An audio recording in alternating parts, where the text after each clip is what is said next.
Imaginez un instant la scène. Une matinée ensoleillée du 2 novembre 1990 à Miami Beach. Deux employés d'une compagnie d'électricité de Floride arpentaient tranquillement les rues du quartier huppé de la Gorse, se préparant pour une nouvelle journée de maintenance. Ils étaient loin de se douter qu'ils allaient faire une découverte qui allait bouleverser non seulement leur vie, mais aussi celle de toute la communauté de Miami, et devenir l'une des affaires les plus choquantes de l'histoire criminelle américaine. Vers 8h30 du matin, alors qu'ils travaillaient près d'une résidence de Standing, quelque chose attira leur attention parmi les buissons bien taillés qui séparaient l'entrée de la maison du mur du jardin. Là, abandonné comme un objet jetable, se trouvait le corps sans vie d'un petit enfant. Le garçon ne portait qu'une couche et un t-shirt enfant décoré de dessins de sucettes colorées, une image qui contrastait étrangement avec la réalité macabre de leur découverte. Si vous ne faites pas encore partie de notre communauté de passionnés d'histoire, abonnez-vous dès maintenant à notre chaîne. Vous ne regretterez pas le contenu que nous avons préparé. À l'époque, personne n'aurait pu imaginer que cette petite victime, surnommée par les médias « bébé sucette » en raison des motifs de ses vêtements, avait passé les 18 derniers mois de sa courte existence à vivre un véritable enfer sur Terre. L'histoire de cette mort révélerait une cruauté humaine défiant l'entendement de toute personne un tant soit peu civilisée. L'enquête qui a suivi cette découverte macabre a conduit les détectives de la police de Miami Beach à démêler un complot familial aussi troublant que complexe, impliquant une mère toxicomane, une négligence parentale extrême, une violence domestique systématique et une série de décisions qui ont transformé un enfant innocent en victime de circonstances auxquelles il n'aurait jamais dû faire face. Pour comprendre pleinement cette tragédie, il est nécessaire de connaître la protagoniste de cette sombre histoire, Ana Maria Cardona, une femme dont la trajectoire de vie a été marquée par une succession de traumatismes, de choix destructeurs et de circonstances qui l'ont façonnée en une personne capable d'actes qui défient la nature humaine fondamentale de protéger les plus vulnérables. Ana Maria est née à La Havane, à Cuba, sous le régime de Fidel Castro. Son enfance a été marquée par une extrême pauvreté et un environnement familial profondément dysfonctionnel. Élevée par une mère violente et sans figure paternelle, elle a grandi sans les bases émotionnelles et psychologiques nécessaires à un développement sain. La situation s'est considérablement aggravée alors qu'Ana Maria n'avait que 10 ans. À ce jeune âge, elle a été victime d'abus sexuels, une expérience traumatisante qui a profondément perturbé sa personnalité naissante. Cet événement a profondément marqué son psychisme et influencé nombre des décisions destructrices qu'elle a prises tout au long de sa vie. À l'adolescence, Ana Maria avait abandonné toute vie normale. Elle vivait dans les rues de La Havane, survivant grâce à des moyens tels que la violence, l'abus d'alcool, la consommation de drogues illicites et la prostitution. Son désespoir était tel qu'elle a tenté à plusieurs reprises de mettre fin à ses jours, cherchant à échapper définitivement à une réalité qu'elle trouvait insupportable. En 1980, à 19 ans et enceinte de son premier enfant, Ana Maria prit une décision que beaucoup de Cubains avaient prise à l'époque, émigrer aux États-Unis en quête d'une vie meilleure.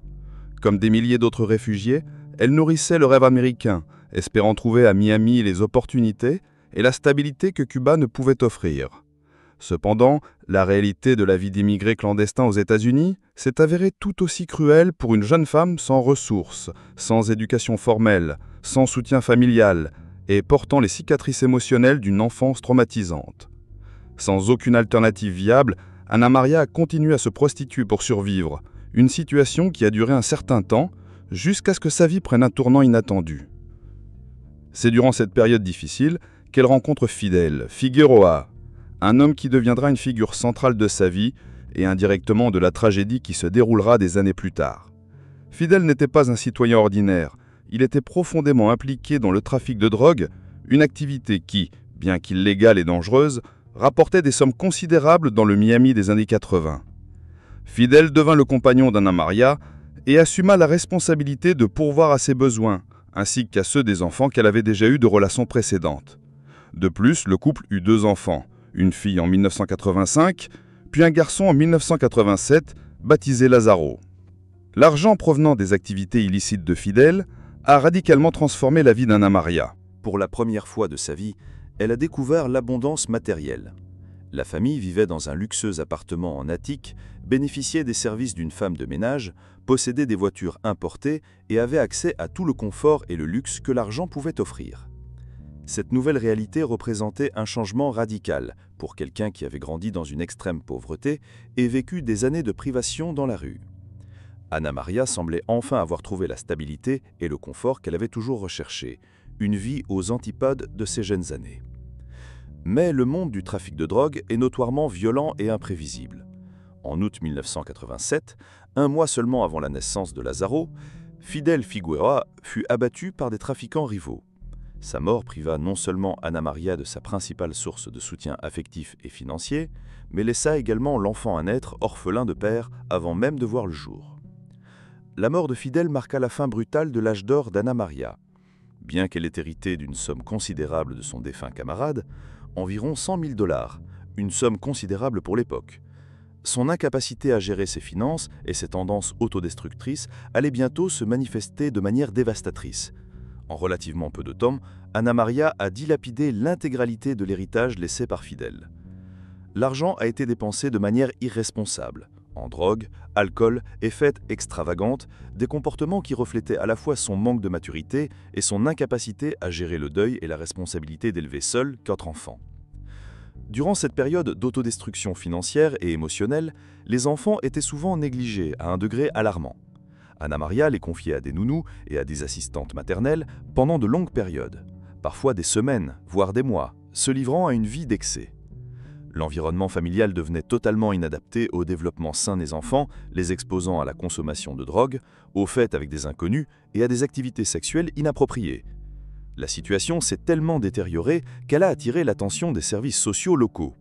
Les autorités sont intervenues et ont temporairement retiré les enfants à Anna Maria jusqu'à ce qu'elle puisse démontrer sa capacité à s'occuper correctement d'eux.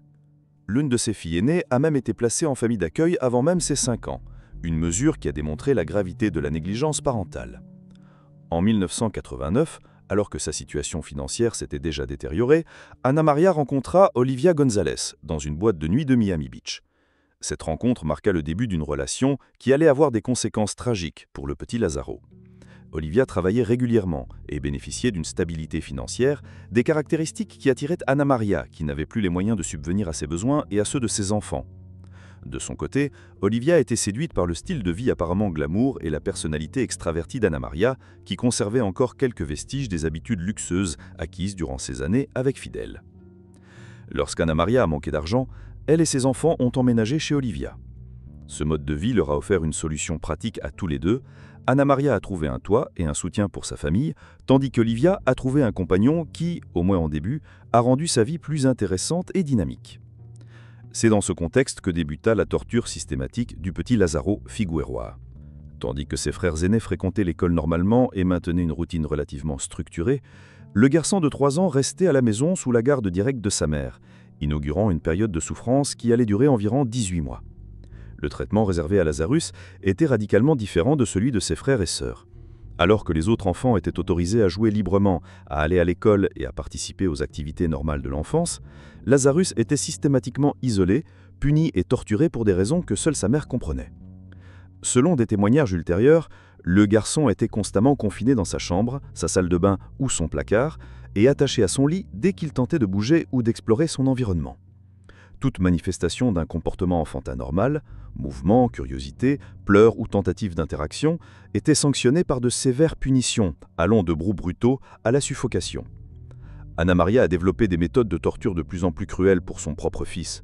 Elle a utilisé des chaussures, des ceintures et d'autres objets pour l'attaquer, lui causant des blessures qui n'ont jamais été soignées proprement. Le garçon a été traîné par les bras avec une telle force qu'une de ses articulations s'est fracturée et, sans soins médicaux, s'est calcifiée à un angle anormal de 90 degrés. Le manque d'hygiène élémentaire était tout aussi choquant. Les couches de Lazarus étaient maintenues ensemble par du ruban adhésif et restaient des jours, voire des semaines sans être changées, ce qui provoquait une accumulation de sel qui se calcifiait littéralement sur sa peau. Le garçon ne recevait aucune alimentation adéquate, aucun bain régulier, ni aucune forme d'affection ou de soins maternels. L'une des révélations les plus troublantes de l'enquête fut les témoignages d'une nourrice qui affirmait avoir vu Anna Maria administrer de la cocaïne au garçon et manifester sa satisfaction en observant les convulsions qui s'ensuivirent. Ce récit illustre le degré de cruauté psychopathique qui caractérisait le traitement infligé à l'enfant. Paradoxalement, plusieurs témoins ont observé qu'Anna Maria avait tendance à être moins violente sous l'influence de drogue, devenant plus agressive et cruelle en période d'abstinence. Cette observation suggère que sa toxicomanie a directement influencé le niveau de violence envers son fils. Durant ces 18 mois, plusieurs personnes ont été en contact avec la famille et ont été témoins à des degrés divers des mauvais traitements subis par Lazzaro. Voisins, propriétaires de logements locatifs, employés d'hôtels où la famille séjournait temporairement et autres nounous embauchés ont parfois été témoins de scènes de violence et de négligence. Laurent Ponce, qui avait prêté sa caravane à la famille à un moment donné, a témoigné plus tard avoir vu Anna Maria frapper Lazzaro avec une chaussure et l'enfermer dans une pièce tout en laissant les autres enfants jouer librement dehors. Sandra Hughes, employée d'un hôtel où la famille séjournait, a rapporté avoir vu Anna Maria frapper le garçon et le tirer par le bras gauche à plusieurs reprises. Carla Ventrano, une voisine du même hôtel, a décrit comment Lazzaro était attaché au lit et comment sa mère le battait régulièrement. Tous ces témoignages convergeaient vers un schéma systématique de maltraitance et de négligence extrême, visant spécifiquement Lazzaro, tandis que les autres enfants étaient épargnés par un traitement similaire. Le 1er novembre 1990, après 18 mois de torture incessante, la vie de Lazzaro Figuera prit fin brutalement. La cause immédiate de son décès fut un traumatisme crânien provoqué par un impact avec un objet contondant, identifié plus tard par les enquêteurs comme une batte de baseball, qui lui fractura le crâne et provoqua des lésions cérébrales irréversibles. Après avoir commis le meurtre, Anna Maria et Olivia ont transporté le corps sans vie du garçon dans le quartier de la Gorse à Miami Beach, où elles l'ont abandonné dans les buissons d'une propriété résidentielle, espérant qu'il ne serait jamais identifié ni relié à elle. Les deux femmes ont ensuite fui vers le centre de la Floride, s'arrêtant même à Disney World pendant leur fuite, un acte qui démontrait une totale déconnexion avec la gravité de leurs actes. Lorsque le corps fut découvert par les employés de la compagnie d'électricité le lendemain matin, une enquête fut ouverte qui allait révéler des détails si troublants qu'ils choquèrent même les professionnels les plus expérimentés du système de justice pénale. L'autopsie pratiquée par le médecin légiste Bruce Heyman a révélé un véritable florilège d'horreurs documentant les derniers mois de la vie de Lazzaro. Le garçon ne pesait que 8 kilos, soit environ la moitié du poids normal d'un enfant de son âge, signe d'une malnutrition sévère et prolongée. L'examen médico-légal a révélé de multiples fractures à différents stades de guérison, indiquant que la violence physique était une constante dans la vie de l'enfant. Outre la fracture du crâne qui a causé son décès, Lazzaro présentait des fractures aux bras, aux côtes et à d'autres parties du corps, dont beaucoup n'ont jamais bénéficié de soins médicaux appropriés. L'une des découvertes les plus choquantes fut l'état de la couche de l'enfant. Le médecin légiste a décrit comment, après avoir retiré la couche scotchée, il a découvert plusieurs couches de matière fécale calcifiée, transformées en une substance semblable au plâtre, en raison du temps d'exposition et du manque d'hygiène élémentaire.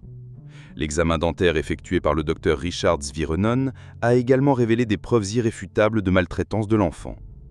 L'état des dents et de la structure buccale de Lazzaro présentait des signes évidents de négligence et de possibles violences physiques au niveau du visage. Le médecin légiste, visiblement ému lors de son témoignage ultérieur au tribunal, a déclaré que l'état physique de Lazzaro était comparable aussi des victimes des camps de concentration nazis, mentionnant spécifiquement Auschwitz comme référence pour le niveau de détérioration physique observé chez l'enfant. L'enquête policière visant à identifier la victime a mobilisé des ressources considérables de la part du département de police de Miami Beach. Les enquêteurs ont organisé des conférences de presse, mené des perquisitions de porte à porte dans le quartier où le corps a été retrouvé et interrogé des centaines de personnes en anglais et en espagnol afin d'obtenir des informations sur l'identité de l'enfant. Peu à peu, les indices se sont accumulés jusqu'à ce que les enquêteurs puissent reconstituer l'énigme qui a permis d'identifier Lazzaro comme le fils d'Anna Maria Cardona et du défunt trafiquant de drogue Fidel Figuera. La famille de la victime résidait à Santa Claude, en Floride, au moment du meurtre. Lorsque les enquêteurs ont localisé Anna Maria et Olivia, elles ont toutes deux été interrogées comme principales suspectes du crime. Les deux femmes ont au départ tenté de nier toute implication dans la mort de l'enfant, donnant des versions contradictoires et mensongères des événements ayant conduit à la disparition de Lazzaro. C'est lors de ces interrogatoires qu'Olivia González a décidé de coopérer avec les autorités en échange d'une réduction de peine. Elle a reconnu son implication dans le crime et a fourni des détails troublants sur les derniers mois de la vie de Lazzaro, révélant le caractère systématique des abus et de la négligence qui caractérisait le traitement infligé à l'enfant. Le témoignage d'Olivia, corroboré plus tard par de nombreux autres témoins, dressait un tableau terrifiant du quotidien de Lazzaro. L'enfant était isolé de ses frères et sœurs, confiné dans des espaces exigus et sombres, privé d'une alimentation adéquate, d'une hygiène de base et de toute forme d'affection ou d'interaction humaine positive.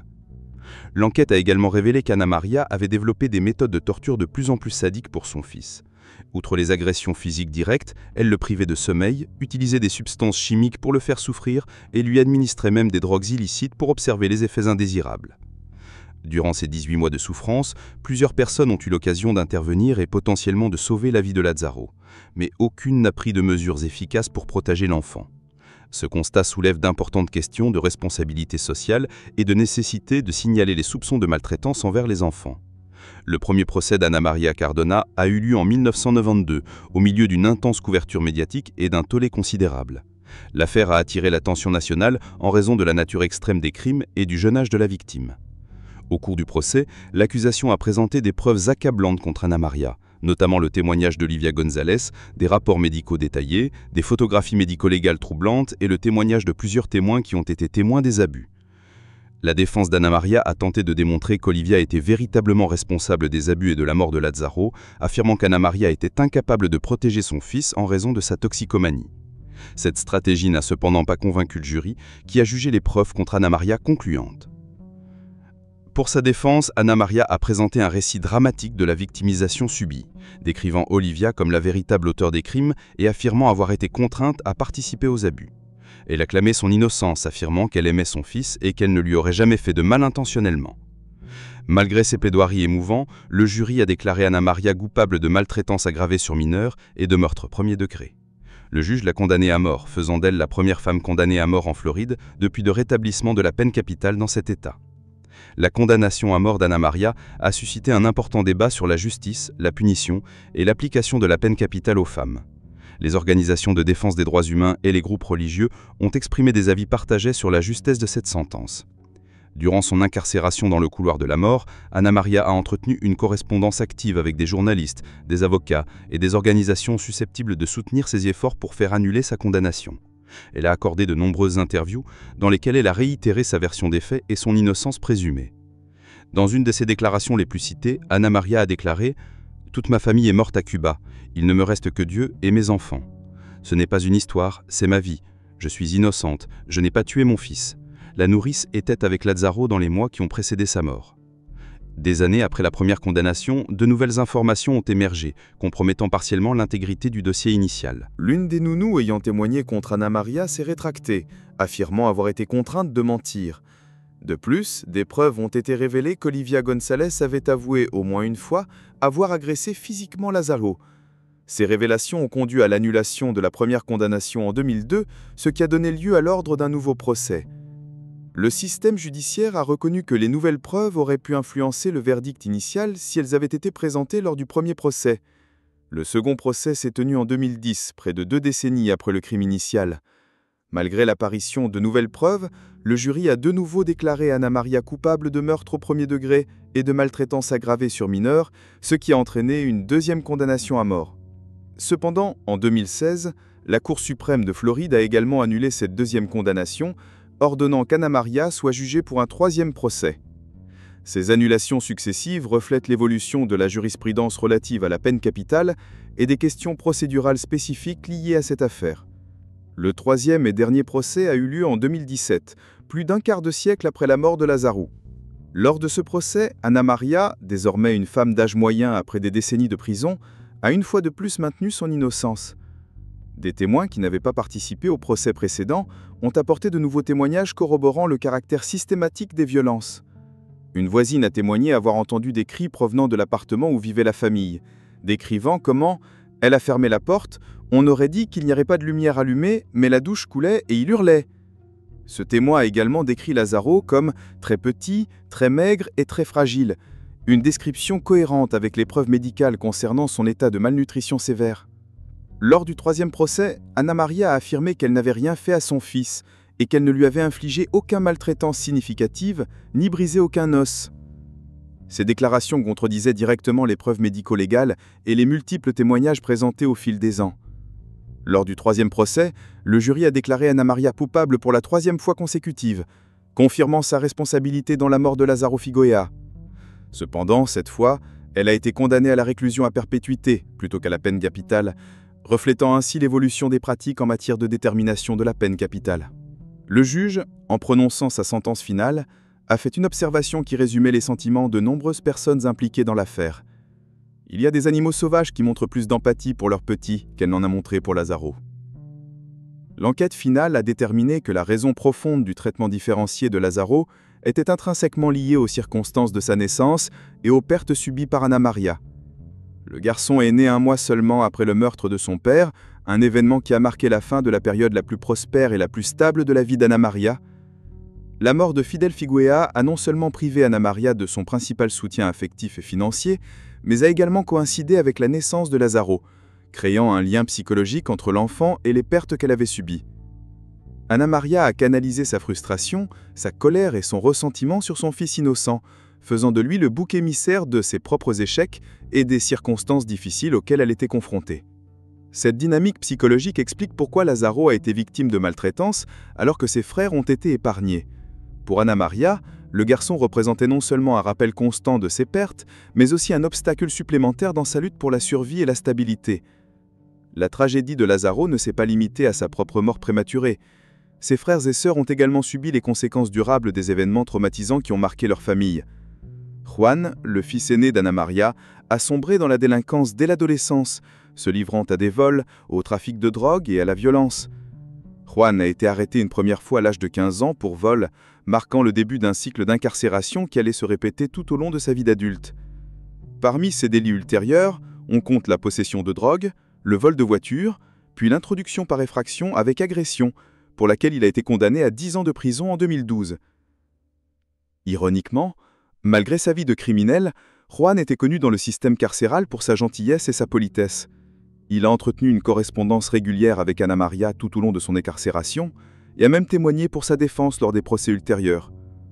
Juan est dévocé en prison en 2018, à l'âge de 37 ans, avant d'avoir purgé sa peine. Sa mort représentait une nouvelle tragédie familiale liée à des événements survenus des décennies plus tôt, démontrant comment les traumatismes et les dysfonctionnements familiaux peuvent perpétuer des cycles de violence et d'autodestruction. Le cas de Lazaro Figueroa révèle une réalité inquiétante en matière de négligence envers les enfants et des signaux avant-coureurs souvent ignorés par la société. Les professionnels qui travaillent directement avec des enfants en situation de vulnérabilité font état de situations préoccupantes, qui, bien que rarement aussi extrêmes que celle de Lazaro, n'en constituent pas moins des formes importantes de négligence et de maltraitance. Les enseignants des écoles de banlieue, par exemple, observent souvent des enfants arrivant en classe avec des vêtements sales depuis des jours, des signes évidents de manque d'hygiène, des blessures inexpliquées ou des comportements suggérant un traumatisme émotionnel. Ces observations soulignent l'importance de la vigilance communautaire et de la responsabilité sociale pour protéger les enfants vulnérables. Ce cas illustre également comment la toxicomanie, l'extrême pauvreté, les traumatismes non traités et le manque de soutien social peuvent créer des conditions propices à une tragédie familiale. Anna Maria était à la fois l'auteur et le produit d'un cycle de violence et de négligence qui s'est perpétué de génération en génération. L'histoire de Lazaro Figueroa reste l'un des cas les plus choquants et les plus dérangeants de l'histoire criminelle américaine, rappelant avec tristesse que les vrais monstres ne sont pas des créatures imaginaires tirées de films d'horreur, mais de véritables êtres humains capables d'actes qui défient notre compréhension fondamentale de l'amour maternel et de la protection de l'enfant. Cette tragédie doit laisser une trace, la prise de conscience de l'importance d'une intervention précoce dans les situations à haut risque, du soutien aux familles vulnérables et de la responsabilité collective de protéger ceux qui ne peuvent se protéger eux-mêmes. La mort de Lazaro ne doit pas être vaine si elle peut servir de catalyseur pour un changement qui protège d'autres enfants d'un sort similaire. Plus de 30 ans après sa mort, le petit Lazaro, connu sous le nom de Baby Lollipops en raison des motifs sur son t-shirt, continue d'être considéré non seulement comme une victime de l'une des formes les plus extrêmes de cruauté humaine, mais aussi comme un symbole du besoin urgent de protéger les plus vulnérables de notre société. Cette affaire a profondément touché des milliers de personnes au fil des ans et continue d'être étudiée par des professionnels de la justice criminelle, des psychologues et des travailleurs sociaux. Si ce contenu vous a intéressé, n'oubliez pas de vous abonner à la chaîne pour suivre d'autres analyses de cas qui ont marqué l'histoire criminelle mondiale. Aimez le contenu s'il vous a été utile, partagez-le avec des personnes susceptibles d'être intéressées par le sujet et surtout, donnez votre avis sur cette affaire spécifique dans les commentaires. Pensez-vous qu'Anna Maria était réellement coupable, ou y avait-il des circonstances atténuantes qui auraient dû être prises en compte? Quels autres cas réels aimeriez-vous voir analysés ici sur la chaîne? Votre participation est essentielle au développement de cette communauté dédiée à l'étude profondée de véritables affaires criminelles. À bientôt.